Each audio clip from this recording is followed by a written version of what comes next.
Қайырлы күн, құрметті көрермендер. Жағдайыңыз қалай, жақсы ма?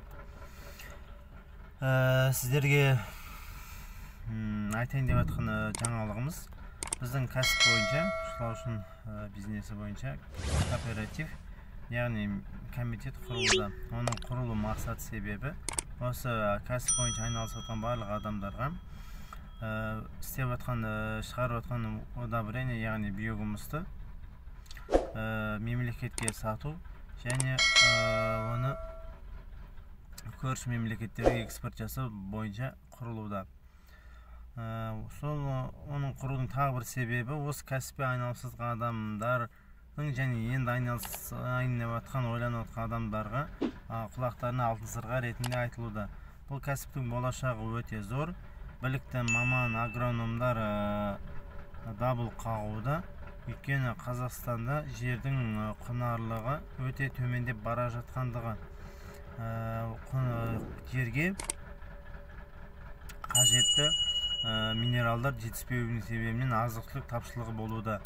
Өйткені қазіргі көп егіліп жатқан азық-түліктің басым бөлігі нитраты көп және селитрамен өсірілген болып саналады. Ол өте ағзаға зиянды болып келеді, оны айтпаса да түсінікті. Сол себептен табиғи жеміс-жидектер жеу үшін осы кәсіппен айналысып, өзіңіздің огородыңыздан удобрение алу керек. Оны өткізе алмаймыз деген уайымнан арылу керек. Осы кәсіппен істегеннен кейін ерінбей, артқа тартпай істеу керек. Істей алмайсыздар ма? Оны басқа адамдарға жамандаудың қажеті жоқ.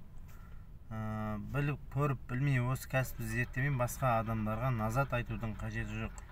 Осы кәсіпті бастаған адамдар Құдай қаласа болашақта миллионерлер, миллиардерлер болу мүмкін, Алла қаласа әрине. Бұл кәсіпті мен пайда көрем, 3 айда байып кетем деп бастаудың қажеті жоқ. Кредитке ақша алып бастаудың қажеті жоқ.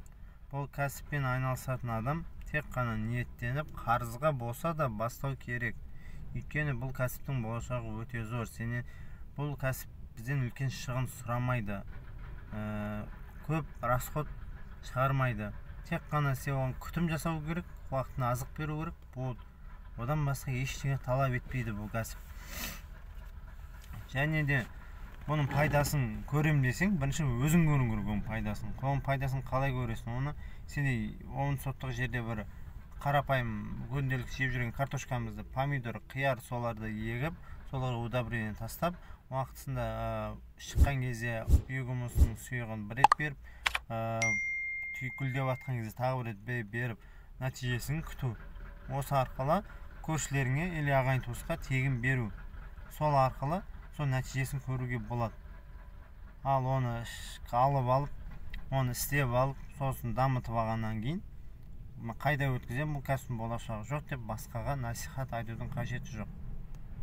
Сол үшін осы кооперативке тіркеліп, осы кооперативтің мүшесі болып, акционері болуға да шанс бар сіздерге.